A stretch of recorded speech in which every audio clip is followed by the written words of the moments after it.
Comedy సినిమాలకి మీకు స్ఫూర్తి ఎవరు సార్?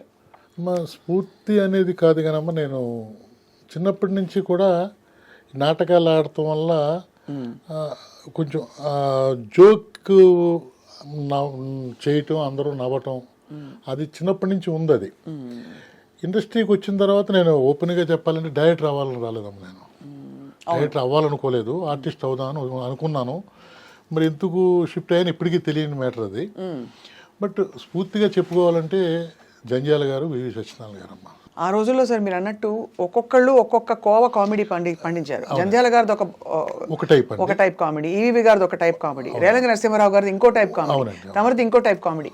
సో వీటన్నిటిలో మీ కామెడీ ప్రభావం మీ ప్రాంతీయ అంటే మీ ఊరు నుంచి అలా వచ్చిందండి? అవునండి, అది మాది వెస్ట్ గోదావరి అండి. అదే గోదావరి జిల్లాలంటే కొంచెం ఎటకారం ఉంటుంది. ఆ ఎటకారం చదువుకున్న వాళ్ళకి ఉంటుంది, చదువుకోలేని వాళ్ళకి ఉంటుంది. బట్ చదువుకున్న వాళ్ళది కొంచెం క్లాసికల్గా అనిపిస్తుంది, కొంచెం చదువుకోలేని వాళ్ళది కొంచెం హార్డ్గా అనిపిస్తుంది. ఏదైనా డెఫినెట్గా అవి విన్నవాళ్ళు నవ్వాల్సిందే, ఆ విధంగా ఉంటుందమ్మ కామెడీ మాత్రం డెఫినెట్గా. మీ రంగస్థల ప్రవేశం, నాటకాలు వేయడం అది చిన్నప్పటి నుంచి మీకు ఇంట్లో వచ్చిందంటే మా కళా పోషకులు అండి మా తాతలు. కళాకారులు కాదు, కళా పోషకులు. బట్ మాది పెద్ద మండవాలోగులండి. అంటే 500 మంది ఎట్ ఏ టైము భోజనాలకి లెగ్గలిగే మండవాలోగులి. విలేజెస్లో నాటకాలు వేసినప్పుడు రిహార్సల్స్కి ఒక ప్లేస్ కావాలి. అలాగే హీరోయిన్ని తెచ్చినప్పుడు ఉంచుతాను ఒక ప్లేస్. మాది 22 గదులు మండవాలోగులండి. ఇద్దరు తాతలది, మా తాతగారిది, మా తాతగారి బ్రదర్ది. అంటే బాగా మాది 3000 ఎకరం అమ్మ. అమ్మా బాబోయ్, ఇప్పుడు 3 సెంట్లు కూడా లేదు, అది వేరే విషయం అనుకోండి. మాది 270 సంవత్సరాల లైఫ్ అండి మాది. మా ఊరు లైఫ్ చెప్పాలంటే అప్పుడు 3000 ఎకరంతో స్టార్ట్ అయ్యారండి. మా తాతలకి మొగల్తూరు మహారాజు గారికి చిన్న ఫ్రెండ్షిప్ ఉండి ఆయన వీళ్ళు మీరు ఇక్కడికి మాది చెప్పాలంటే మాది మచిలీపట్నం అండి. అంటే 300 సంవత్సరాల క్రితం, 278 సంవత్సరాల క్రితం మచిలీపట్నం నుంచి ఆయన కోరిక మేర మన అయ్యప్పరాజు గారు అని చెప్పి అప్పుడు ఆయన మొగల్తూరు మహారాజు అనేవారు. మొగల్తూరులో కోటలుండి, మొత్తం 8 కోటలుండి మొగల్తూరు నుంచి ఆయన పరిపాలన చేసేవారు. అక్కడికి మా వాళ్ళు రావటం, వాళ్ళు ఏదో వీళ్ళు నచ్చటం, మీరు ఇక్కడ రావాలంటాం. వాళ్ళు మా తాతలు అంటే నాది 12వ తరం అండి నాది. అంటే మీరు రాజుల వారే? రాజులు కాదండి. కాదు రాజులు కారు, కానీ రాజా అని మీ పేరులో ఉన్నట్టు నా పేరు. అవునండి. అంటే రావడం కారణం ఏంటంటే చిన్నప్పటి నుంచి వాళ్ళ మధ్యన ఉండటం వల్ల, దానివల్ల అలా పెడతాం జరిగిందండి. బట్ వాళ్ళ కోరిక మేరకు మా వాళ్ళు వచ్చారు. వచ్చిన తర్వాత అది మొత్తం సంస్థానం 3000 ఎకరం ఉన్నది. తర్వాత అలాగా పెళ్ళిళ్ళకి, పేరెంటాలకి, పంచిపెట్టడానికి, మంగళసూత్రాలకి అలా అయిపోయింది. మొత్తం అంతా అయిపోయింది, మొత్తం అంతా కరిగిపోయింది. మిగిలిందల్లా ఒకే ఆస్తి, అదేంటంటే బోల్డ్ అంత కళా పోషణ, కాసంత వెటకారం. అంతేగా అంతే కదా సార్? సార్ చిరంజీవి గారు మీకు బంధువు అవుతారా? అమ్మా అవుతారని చెప్పారు కానీ ఆయనకి తెలియదు. ఆయనకి తెలియదు. అంటే వాళ్ళ సిస్టర్ ద్వారా నాకు, వాళ్ళ సిస్టర్ హస్బెండ్ నా కజిన్ అవుతారు. సార్ మీరు దాసరి గారితో కలిసి పనిచేశారు. అవునమ్మా. మోహన్ గారి దగ్గర పనిచేశారు. మోహన్ గారికి మీరు ఆల్మోస్ట్ ఒక కొడుకులాగా. పెద్ద కొడుకు అండి, ఇప్పటికీ చెప్తాను. పెద్ద కొడుకు. అది మీరు ఒక్కసారి వారితో మీ అనుబంధం అసలు ఎలా మొదలైంది, ఎలా కొనసాగింది చెప్పరు? అసలు నేను కాలేజీలో స్టేజ్ మీద నెంబర్ 1గా లైఫ్ లీడ్ చేశానమ్మా. అంటే కాలేజీలో నెంబర్ 1 నాటకాలన్నా, డ్యాన్సులన్నా, మోనేషన్స్ అన్నా. నేను ఒక డాన్స్ కంపోజ్ చేస్తే ఇంటర్నేషనల్లో 3rd వచ్చింది. అది న్యామీ ఫెస్ట్ జరిగిందండి. మొత్తం 48 కంట్రీస్ పార్టిసిపేట్ చేసినాయి. అప్పుడు ఇందిరాగాంధీ గారు పోయిన తర్వాత రాజీవ్ గాంధీ గారు దాని ప్రెసిడెంట్. న్యామీ ఫెస్ట్ జరిగింది ఢిల్లీలో. అక్కడికి 48 కంట్రీస్ వచ్చినాయి. 48 కంట్రీస్లో ఇండియా నుంచి మా యూనివర్సిటీ, ఆంధ్ర యూనివర్సిటీ వెళ్తే అక్కడ ఫస్ట్ వచ్చింది. అది వచ్చిన తర్వాత ఫ్రెండ్స్ అందరూ కలిసి ఇంకా ఉండటం ఇక్కడ లాభం లేదు, మద్రాసు వెళ్ళిపోవాలి అంటే అప్పటికే మద్రాసు చిన్న బంధం ఉందమ్మా. పునాదిరాల డైరెక్టర్ రాజ్ కుమార్ గారికి నాకు పరిచయం ఉంది. ఆయన బేవారు వస్తే నేను ఎక్కువ స్పెండ్ చేసేవాడిని. ఆయన మన ఊరు గాంధీ అని చెప్పి సినిమా చేశారు. దాంట్లో ఒక వేషం ఇచ్చి వేషం చేస్తావా అంటే చేస్తాను సార్, నాటికి చూశారు నాది అది. తర్వాత ఆయన నా దగ్గర ఉండిపో అన్నారు. ఆ డైరెక్షన్ డిపార్ట్మెంట్ కంటిన్యూ చేశాను. ఆ సినిమా అలా అలా అయింది, ఇది ఒక రోజు రిలీజ్ అయింది, అయిపోయింది. ఆ తర్వాత ఈ కార్యక్రమాలు జరిగినాయి. ఇక జరిగిన తర్వాత మద్రాసు వచ్చేయాలని చెప్పి వచ్చేసిన తర్వాత ఫస్ట్ నా గురువు మద్రాసులో పురాతరాల డైరెక్టర్ గారు అయ్యండి వచ్చు, కానీ ఫస్ట్ నా గురువు అని చెప్పి అనిల్ కుమార్ గారు అమ్మ. అనిల్ కుమార్ గారి దగ్గర శరత్ గారు అండి. వీళ్ళిద్దరి దగ్గర పనిచేసిన తర్వాత ముందు అనిల్ కుమార్ గారి దగ్గర పనిచేసిన తర్వాత ఇంకా బయలుదేరి వచ్చేద్దాం అనుకున్నాను. అంటే నేను ఆల్రెడీ ఎస్ఐ పోస్ట్కి సెలెక్ట్ అయ్యానమ్మా. ఓహో, ఆ కోణం కూడా ఉంది. అది వదిలేసి వెళ్ళిపోయా, వద్దనుకున్నా. ఎందుకంటే ఆ టైంలో గవర్నమెంట్ 5 లక్షలు అడిగింది నన్ను. అదిలేండి, ఆ టైంలో ఆ కేటగిరీకి అడిగారు. ఓసీ కదండి, అడుగుతారు కంపెనీ. సరే ఇంక ఇవ్వటం అన్న. అలాగే డిఎన్ఆర్ కాలేజీలో నువ్వు ఫైన్ ఆర్ట్స్ చూడాలి, నీకు ఏ పోస్ట్ కావాలో ఆ పోస్ట్ తీసుకో, లెక్చరర్ పోస్ట్ అంటే అది వద్దనుకుని ఇంకా మనకి టైం ఇక్కడ రాసి పెట్టుంటే అక్కడ ఎందుకు ఉంటామండి. బయలుదేరి వచ్చేసిన తర్వాత శరత్ గారు వల్ల ఎయిటర్ మోహన్ గారు పరిచయం అండి. బావమరిదికి శరత్ గారు డైరెక్టర్ అండి. నేను దాన్ని కో డైరెక్షన్ చేశానమ్మా. ఓహో, అప్పటికి మీరు సినిమా రంగ ప్రవేశం అయ్యిందండి. అప్పటికి అనిల్ గారి దగ్గర 4 సినిమాలు చేయటం, అనిల్ గారి దగ్గర గ్యాప్ రాస్తే వీళ్ళ దగ్గర ఒక 7-8 సినిమాలు చేయటం, ఇంకా మనకు పడదిది అనవసరం వచ్చేద్దాం అనుకున్న టైంలో శరత్ గారు దగ్గర నన్ను అనిల్ గారికి తీసుకెళ్ళి పెట్టడం, అది బావమరిదమ్మ. అక్కడ ఎయిటర్ మోహన్ గారికి నా వర్క్ నచ్చిందండి. నచ్చి అక్కడి నుంచి ఆయన ఇంట్లో మనిషి కిందే ఒక కొడుకు కిందే చూసుకున్నారమ్మా. ఆయనే కదంట ఫ్యామిలీ మొత్తం.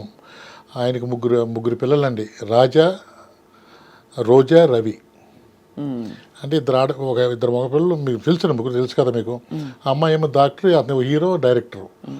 వాళ్ళు నేను ఎంటర్ అయ్యే సమయానికి 10th క్లాసు 9th క్లాసు అలా కదమ్మ వాళ్ళు. అప్పటికి నేను వాళ్ళతో సరదాగా జోకులు చెప్పడం, అది ఎటకారం అంటారు కదా మీరు.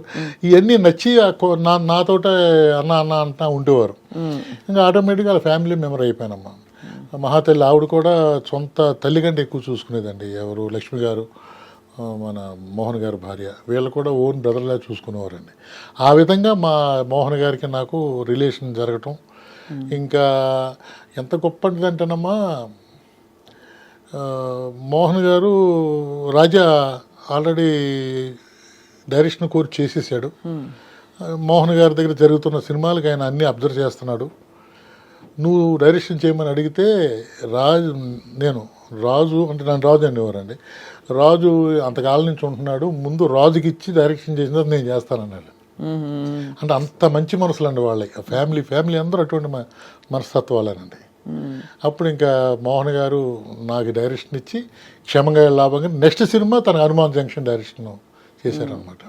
అసలు కొట్టడమే సిక్సర్ కొట్టారు కదా. అవునమ్మా, అవును. క్షేమంగా వెళ్ళి లాభంగా రండి. అవునమ్మా. ఈ మీ టైటిల్స్ అన్ని చాలా వింతగా అచ్చమైన తెలుగుతనంతో ఉంటాయి. అవునమ్మా, అవును. మా ఇంటికి వస్తే మీ ఇంటికి వస్తే ఏమిస్తారు, మా ఇంటికి వస్తే ఏం తెస్తారు, ఆదివారం ఆడవాళ్ళకి సెలవు. అసలు ఇవన్నీ ఎక్కడ సార్, ఎవరికి తట్టవు ఇలాంటివి? అంటే టైటిల్ వల్ల డెఫినెట్గా ఆడియన్ అట్రాక్ట్ అవుతాడనేది ఒక నా సెన్స్ అమ్మ. దాని గురించి టైటిల్ ఆలోచించు అంటే సబ్జెక్ట్ మీద టైటిల్ పెట్టడం వేరు, ముందు టైటిల్ ఆలోచించి దీనికి ఎలా సరిపోద్దని చెప్పి చేసేవారా మీరు? చేశాను. క్షేమంగా వెళ్ళి లాభంగా రండి 200 రోజులు ఆడింది సార్ ఆ రోజుల్లో. అవునండి, అవును. అసలు ఇప్పుడు కనీవిని అరిగని ఎంత పెద్ద హిట్లు అయినా సరే 200 రోజులు అసలు అన్హర్డ్ ఆఫ్. అంతే కదా ఈ మధ్య కాలంలో. గత దాదాపు 20 ఏళ్ళు అయిందా సార్ అలాంటి సినిమా వచ్చి? 30 ఏళ్ళు అయింది. 2000 February 4th అండి, 24 years అండి. రేపటికి 25 years అండి. 25 years ఈ సినిమా వచ్చి. కానీ ఆ తర్వాత ఎందుకు సార్ ఈ ట్రెండ్ తగ్గిపోయింది? అంటేనమ్మా ఆ తర్వాత కూడా ఒక 7-8 సంవత్సరాలు జరిగింది. అంటే థియేటర్కి జనం రావటం తక్కువ అవటం వల్ల, అంటే ఇంట్రెస్ట్ తగ్గటం వల్లే ఈ ప్రాబ్లం వచ్చిందేమో అని చెప్పి నా ఉద్దేశం. ఈ క్షేమంగా వెళ్ళి లాభంగా రండి ఈ సినిమాలో మీరు ఎంచుకున్న కథాంశం కావచ్చు, అది ఎలా జరిగింది సార్? మీరు అంటే నేను సినిమా తీయాలి అంటే ఎలాంటి కథలు చెప్పాలి అని ఒక ఆలోచన ఉండుంటుంది, మీరు అందులో రంగస్థలం నుంచి వచ్చారు కాబట్టి. అవునమ్మా. యాక్చువల్గా ఇది రీమేక్ అండి. యాక్చువల్గా మోహన్ గారు నన్ను డైరెక్టర్ చేయడానికి మంగళసూత్రం ఆయన దగ్గర ఇప్పుడు 10-15 సబ్జెక్టులు ఉంటాయి. ఇప్పుడు కూడా 15 సబ్జెక్టులు ఉన్నాయి. దాంట్లో మంగళసూత్రం సబ్జెక్ట్ నాకు బాగా నచ్చిన సబ్జెక్ట్. రాజు నువ్వు మంగళసూత్రం చేయద్దు కానీ అంటే వెరీ గుడ్ సార్, ఫ్యామిలీ మంచి, నాకు ఇప్పటికే మంచి సబ్జెక్ట్ సార్ అది చాలా ఇష్టం నాకు అది. దాని మీద ఒక 6 నెలలు కూర్చుని డిస్కస్ చేసామండి. జగపతి బాబు గారు హీరో అనుకున్నాం. జగపతి బాబు గారి దగ్గరికి మోహన్ గారు చెప్పడం, సరే రాజును సార్ పంపండి నా దగ్గరికి అని చెప్పి ఆయన చెప్పడం. ఈ జరిగిన 2-3 రోజులకి వెర్లకెత్తవేకం అంటే ఇప్పుడు క్షమగా లాభం గారు అనే సినిమా రిలీజ్ అయింది. మోహన్ గారు చూశారు. చూసి ఇమ్మీడియట్గా ఆయన సినిమా చూసిన తర్వాత ఒక 50 మందిని తీసుకెళ్ళి చూపించి ఇది తీసుకోవడం అలవాటు, ఎలా ఉందని చెప్పి అడిగి డెసిషన్ తీసుకోవడం, ఆయన థాట్ తీసుకోవడం అలవాటు ఆయనకి. అందరూ బాగుందన్నారు. అప్పుడు నేను లేనండి, నేను మా ఊర్లో ఉన్నాను. ఆయన ఇమీడియట్గా రమ్మంటే వచ్చాను. ఈ సినిమా చూస్తే ఎలా ఉంది, బాగుందని ఇమీడియట్గా తీసి కొనేశారండి. అది కొనేసి మంగళసూత్రం అనే దాన్ని పక్కన పెట్టి వెర్లకెత్తవేకమంది దీన్ని చేద్దామని చెప్పి ఇప్పుడు దాన్ని, అది యాక్చువల్గా తమిళ్లో 4 వీక్స్ అనమ్మా.